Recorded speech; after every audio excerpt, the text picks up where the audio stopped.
আমি revenge of নেচারে বিশ্বাসী। তুমি আমাকে বাজেভাবে ঠকিয়ে যাওয়ার পরেও না, আমি কারো কাছে তোমার নামে বদনাম গেয়ে বেড়াইনি। কারণ আমি তোমাকে ভালোবেসেছিলাম, তোমাকে সম্মান দিয়েছিলাম।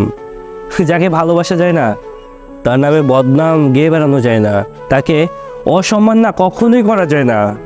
তোমার প্রতি আমার যে ভালোবাসাটা ছিল বা এখনও আছে, সেটা হয়তোবা সারাটা জীবনই থাকবে। হয়তোবা তোমার সেই জায়গাতে আমি আর অন্য কাউকে বসাতে পারবো না। তবে একটা কথা সবসময় মনে রাখবা, তোমাকে ভালোবাসি বলেই তোমার প্রতি কোনো রকম অভিযোগ রাখি না আমি। কিন্তু বিশ্বাস করো, পৃথিবীরও না এটা নিয়ম আছে, উপরে একজন আছেন, তিনি সবই জানেন, তিনি সব বোঝেন, আমাদের মনের খবর তিনি রাখেন। প্রকৃতি ছাড় দেয় কিন্তু ছেড়ে দেয় না। একটা সময় পরে গিয়ে তুমিও না বুঝতে পারবে, অনেক বেশি কষ্ট পাবে তুমি। কারণ কাউকে ঠকিয়ে না নিজে ভালো থাকা যায় না। এটা লাগে না, এটা আমি দীর্ঘশ্বাসে বলতেছি। কারণ মানুষের দীর্ঘশ্বাসটা না খুব খারাপ একটা জিনিস।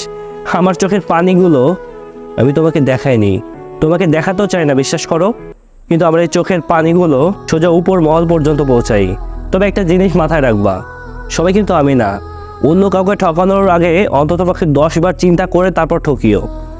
কারণ আমি তোমাকে ছেড়ে দিয়েছি, সবাই কিন্তু তোমাকে ছেড়ে দিবে না।